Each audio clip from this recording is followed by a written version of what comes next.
Friends, हम बरसों से चंद्रमा को देखते आ रहे हैं, जो अलग अलग रातों में अलग अलग आकार में चमकता है। घर में अगर कोई छोटा बच्चा है तो हम उसे भी चाँद को दिखाते हैं और वह देखकर खुश भी हो जाता है। लेकिन जब वही बच्चा बड़ा होता है तो उसकी जिज्ञासाएं भी धीरे धीरे बढ़ती जाती हैं और वह आपसे तमाम तरह के क्वेश्चंस भी पूछने लग जाता है। और कभी कभी तो कुछ बच्चे ऐसे सवाल पूछ लेते हैं जो उन्हें समझाने पर भी आसानी समझ में ना आए। लेकिन फ्रेंड्स, बच्चे तो बच्चे हैं, उनके सवाल भी ढेर सारे होते हैं और उनको जानने की इच्छाएं भी। तो आज चंद्रमा से जुड़े हम एक ऐसे तार्किक सवाल के बारे में आपसे बात करेंगे जो शायद आप में से कुछ लोगों को ना पता हो। और वह सवाल है कि चंद्रमा रोज़ ही पूरा गोल क्यों नहीं दिखाई देता? यह रोज़ अलग अलग आकार का क्यों दिखाई देता है? क्या इसके पीछे का कारण? तो आइए जानते हैं विस्तार से। हाय फ्रेंड्स, मैं सुधीर और आप देख रहे हैं द मिस्टीरियस वर्ल्ड।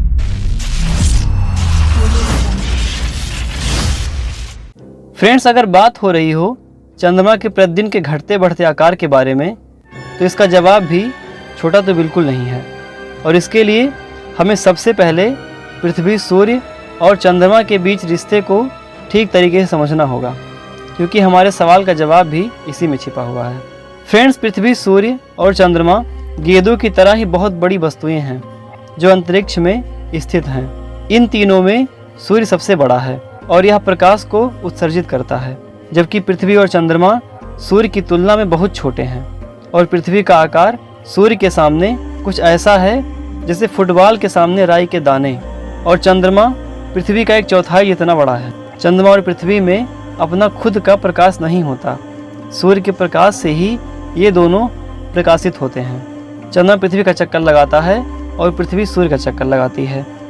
अब अगर हम बात करें चंद्रमा के अलग अलग आकार बदलने की, तो चंद्रमा पृथ्वी का चक्कर 30 दिन में पूरा करता है और इस दौरान वह एक बार पृथ्वी और सूर्य के बीच में आता है तो एक बार पृथ्वी के पीछे, और इस पूरे चक्कर के दौरान वह सूर्य और पृथ्वी से अलग अलग कोण बनाता है। जब चंद्रमा पृथ्वी के आगे आ जाता है तब सूर्य से आने वाली किरणें प्रतिबिंबित होकर पृथ्वी तक नहीं पहुंच पाती और वह दिखाई नहीं देता। इसी रात को ही अमावस की रात कहते हैं। इसी प्रकार महीने में 2 बार सूर्य, पृथ्वी और चंद्रमा समकोण बनाते हैं। ऐसे में चांद आधा दिखाई देता है।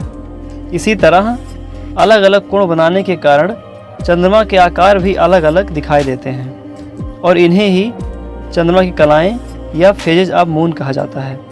अलग अलग कोण बनने के कारण ही इसके आकार में भिन्नता देखी जाती है और इसके आकार की भिन्नता का कारण चाँद का पृथ्वी की परिक्रमा से है। जैसे जैसे ये पृथ्वी की परिक्रमा करता जाता है वैसे वैसे सूर्य और पृथ्वी से इसका कोण भी अलग अलग होता जाता है, जिसकी वजह से इसके आकार में वृद्धि और कमी होती रहती है और यह हमें अलग अलग आकार का दिखाई देता है। फ्रेंड्स, चाँद के इतिहास और इसके रहस्य को जानने के लिए आप हमारे चैनल के प्लेलिस्ट में जाकर चाँद की एक और वीडियो देख सकते हैं।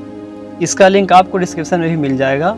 और उस वीडियो में हमने चाँद से संबंधित एक विस्तृत जानकारी आप तक पहुँचाई है, जिसको देखने के बाद आप चाँद के अस्तित्व के बारे में डिटेल में समझ पाएंगे।